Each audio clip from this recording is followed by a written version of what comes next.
Welcome to Zanzibar, the island off of Tanzania in Africa, with beautiful beaches, unique cultural experiences, scuba diving, and so much more. Come with me as I show you around Flame Tree Cottages, my accommodation while I'm here, and tell you all about this amazing location.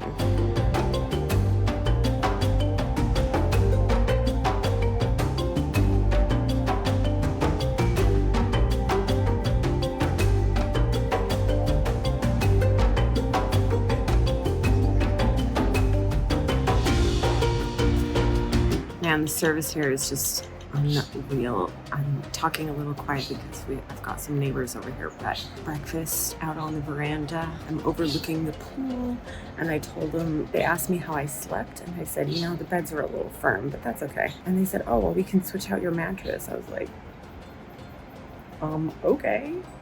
So they're switching it out for a nice cushy foam one, and I'm very excited about that. Gonna have some omelet, fruit platter, and pancake. Delicious spiced Zanzibar coffee. I gotta figure out where to get some of this stuff. It's so good. After spending 72 hours flying from Utah to Zanzibar, running to gates and flights and airports, it was nice to take in the sights, sounds, and the incredible sunsets in Zanzibar.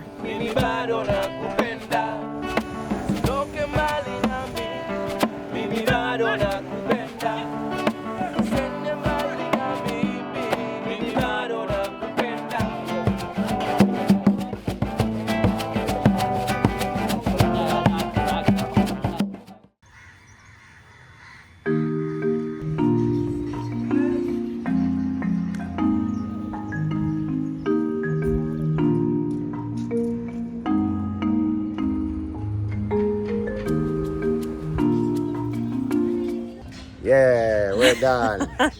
Jumbo.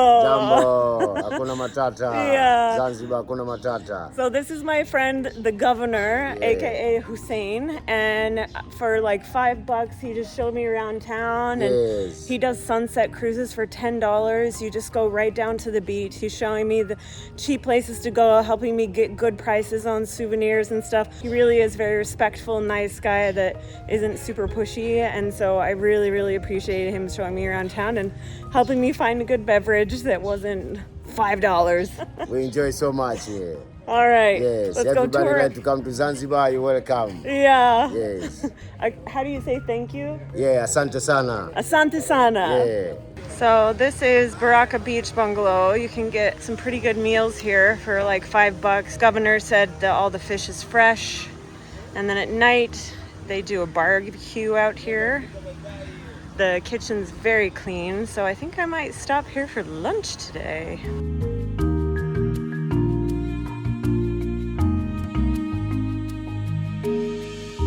You can come here and get the catch of the day, which is really, really fresh. They have tuna, and I actually got jackfruit. I've never tasted jackfruit before, but there's like this tomato-based vegetable sauce that you could dip it in. It's like a cross between chicken and halibut. It's really good. It's an interesting flavor for sure.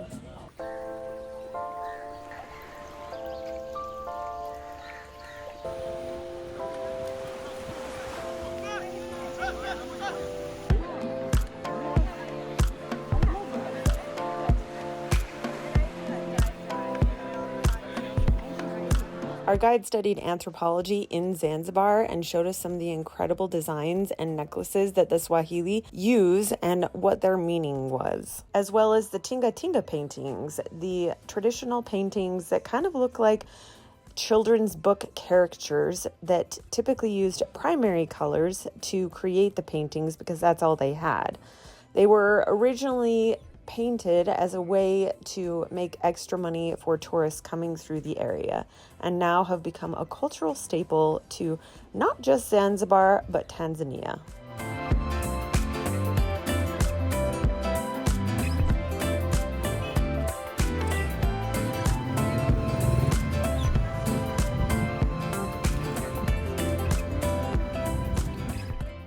While some people say that coming from a first world nation is the best place to live, or we have it better, sometimes I wonder if we actually do. You look at a house like this and you think, oh, how sad.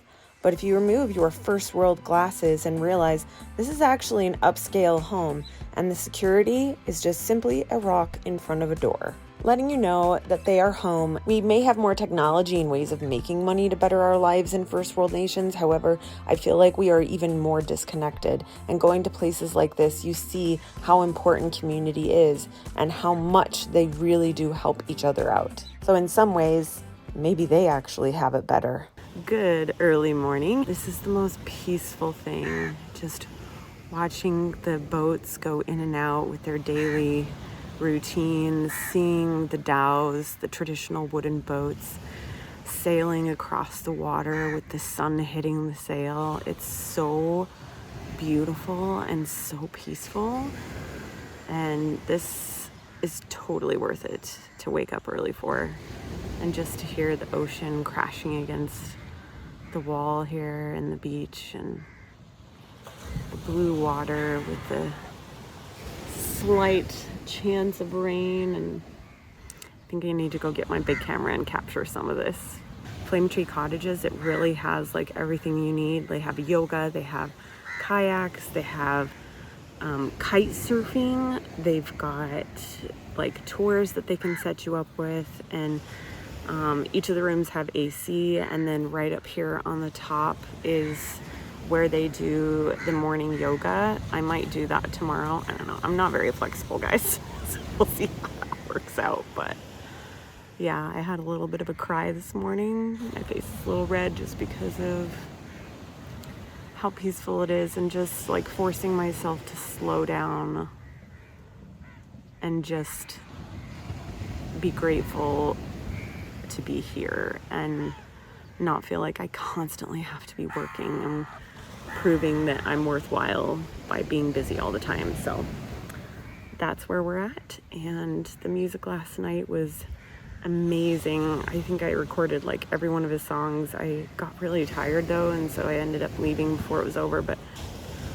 time to go grab my camera.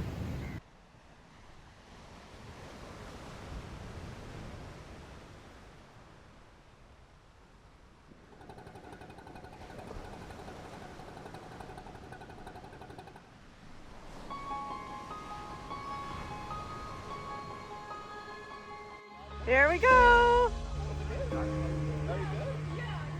Got all of our gear, headed down to the boat. It's about a 3-minute walk from the hotel, so really convenient. And then about 400 meters to the water, so perfect day.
All right, the first dive went pretty good. We went out to Magic Reef. I saw a couple unicorn fish, an octopus, and then some kind of flatfish I still can't remember the name of. But it was really great. The dive was really fun.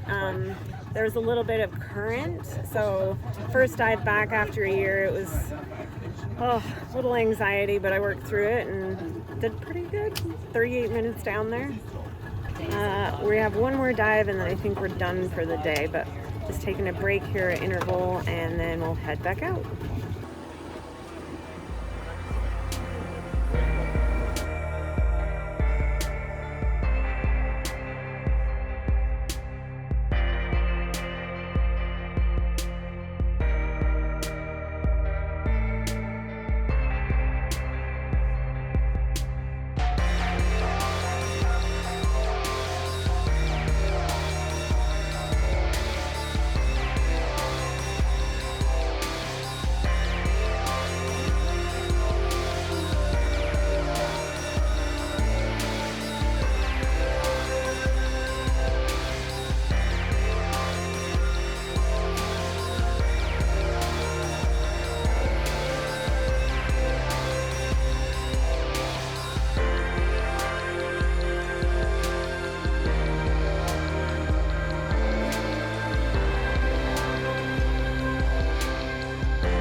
So day one of diving, I had to get my feet under me again, or out from under me for diving, but it was a bit of a struggle because I've been losing some weight to find my buoyancy, to know what weight to do. It's been a year since I've been diving, and so I did a little refresher course. The dives were incredible. I don't know if I got a ton of footage just because it was so hard for me to stay buoyant, and I was really nervous because the first dive we went in, there was a bit of a current. Raph was saying it was about a half a knot, and just really struggling to kind of swim against the current. And then we finally went with the current, and it was a lot. But by the second dive, I feel like I was weighted a little more properly and was able to calm down a bit more. Still the nerves were taking over, so I blew through a lot of air. And then especially if you have a camera, you have more drag. And so I feel like I could have done better on those dives, but giving myself a little grace because, you know, it'd been a while. I am here with the African Oriental Company. They do safaris, diving, land tours. The couple that run this company, Francesca and Raph, they're so lovely. I will introduce them to you later. But I've been talking to them for a couple of years and finally was able to meet them. But they arrange for the taxis, they arrange for the hotel, they are there to answer any questions about coming to somewhere like Zanzibar that is so different. So I've really appreciated their help.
So day two of diving, the first dive went,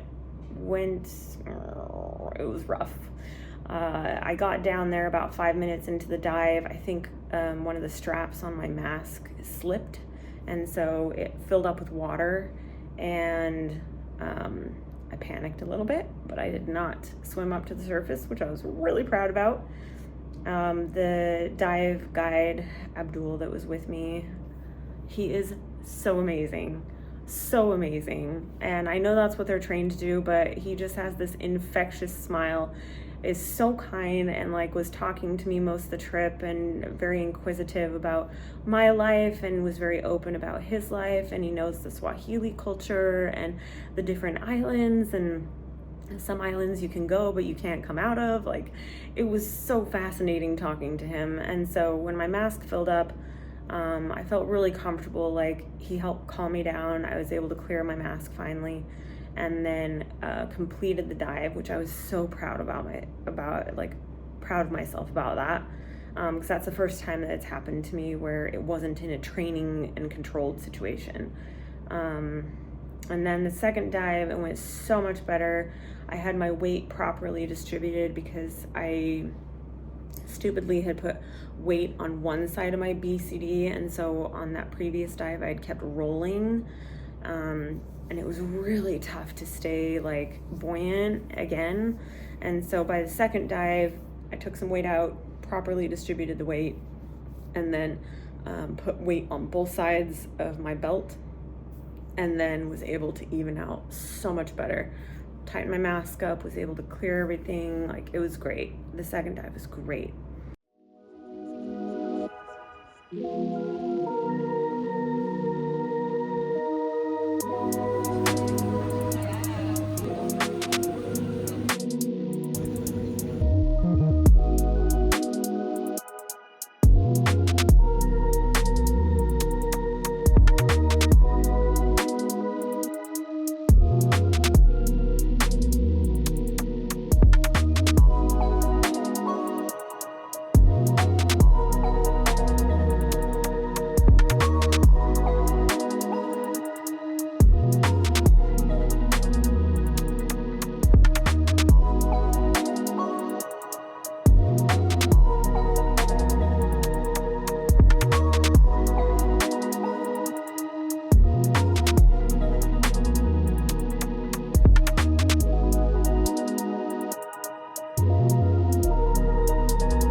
This is day 3, and I felt like my buoyancy was on point.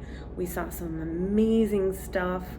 An octopus was like out there, showing off its colors and everything, and I was able to see it move through the water, and my camera was working great, and I felt like I was a real diver. It was amazing. I did kind of want to talk about, diving, and how when you're going with people who've been diving for 20 plus years, last night I had a bit of a wobble with my mental health, and the intrusive thoughts that kind of come in when you have anxiety are like, I'm not good enough to be here. Like, how did I think I would be able to fit in a place like this where so many professional divers, they have all their kits and their big cameras, and they're able to stay down for so long, and and I was comparing myself a lot to them and feeling like I shouldn't be here, like I shouldn't fit in, and I don't fit in, and no one wants to be my friend, because I'm the beginner and the newbie that doesn't know what she's doing, which isn't true. But when you have those thoughts that kind of hit, and they hit on your insecurities at the same time, it's hard to get rid of them. And then there were thoughts of like, you're so fat, like why did you think that you could do something like this?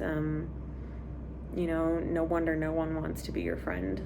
So I had a good cry last night for a while, and finally decided, after talking to a friend, that if I didn't go back out, I'd let my anxiety win.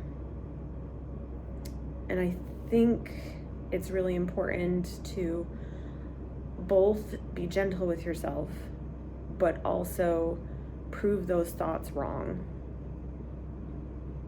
Because if you don't, then you're always going to be stuck in that bubble of, I'm not good enough. So I am so glad I went out today, and my friend encouraged me to do so, and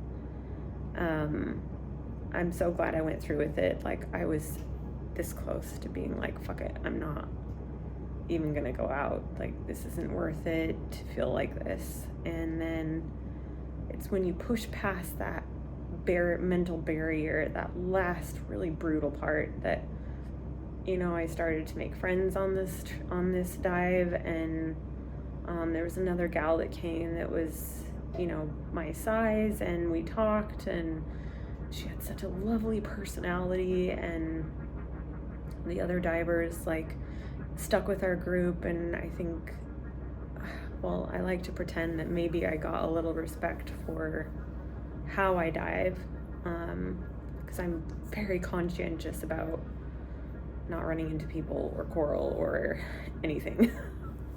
I don't want to be that person. So the point of this is I know it can be hard, really hard, to battle those internal demons sometimes, but I think when you push yourself, especially in situations like this where clearly I felt like I did not fit in, and still in some cases feel like I don't, but having the courage to show people that no matter who you are, what size you are, you can still do these kinds of things and be successful. You'll change the world for the better, or at least that's my hope. So, all right, we are on day 4 of diving. This is actually my last day before I head back into the mainland Tanzania, or into Stonetown.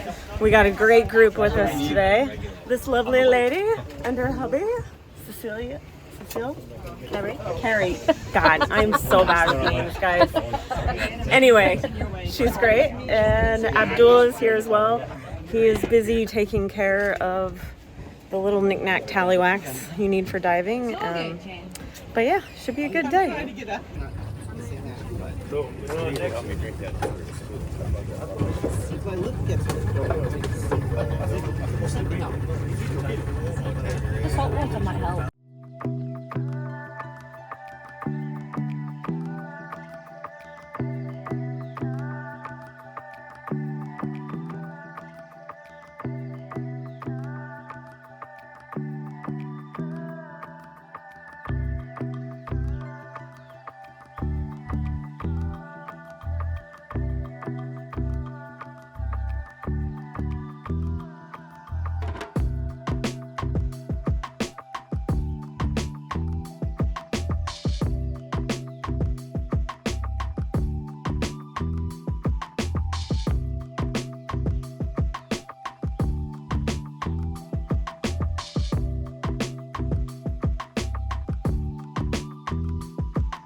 Hello, Kuna Matata.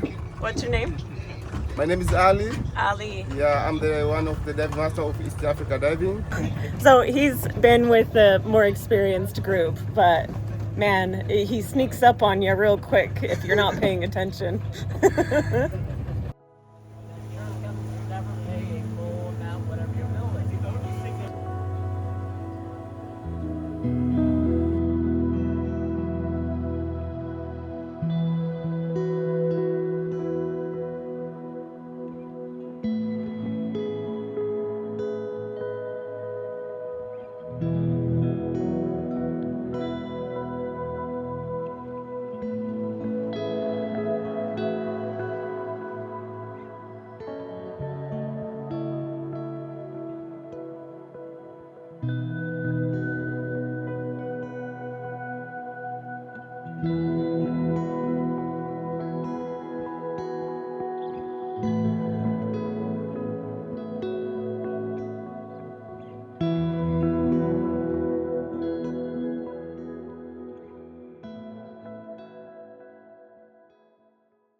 We have a big barbecue tonight with the whole group, some live music. We'll be heading off the next day to the safari in Tanzania, which will be in another video, so make sure to stay tuned. If you haven't checked out my other videos on Stonetown, make sure to do that, and the spice tour and all that.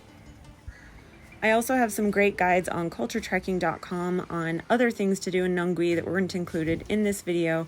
The rest of the evening was just chilling out at Flame Tree Cottages and getting a little tip from our guide on what they call beach boys.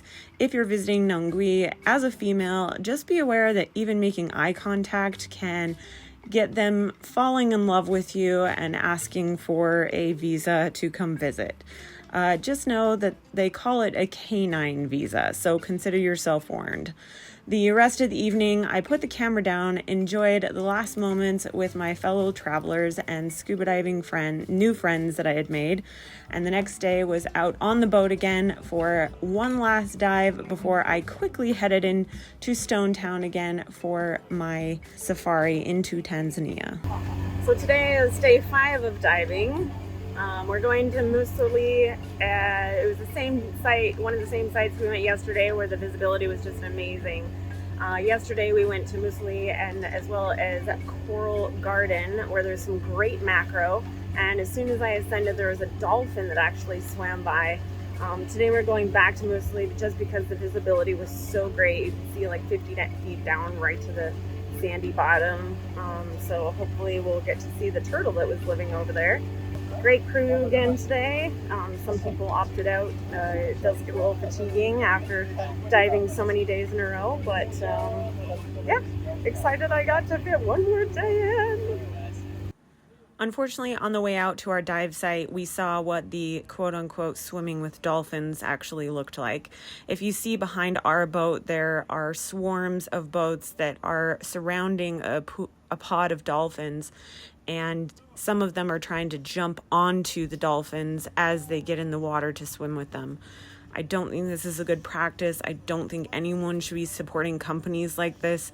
I know that they use it to feed their families, but we have to draw a line somewhere in protecting these beautiful creatures. So that would be my own opinion. You can make your own choice, but I just wanted to show you what they do. They are supposed to tell their guests to slide gently into the water off the side of the boat so as not to scare them away.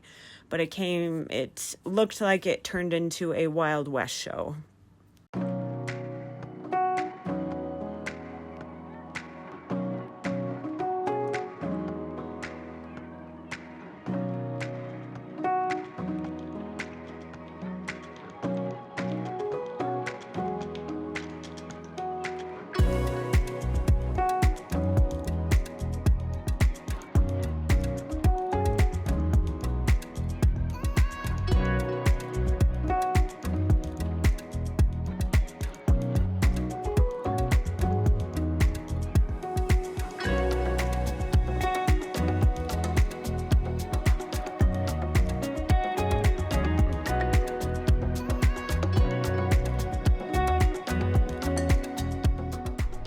After our dive, we quickly got in the car and drove out to Stonetown, which was all included in the packages that the African Oriental Company offers.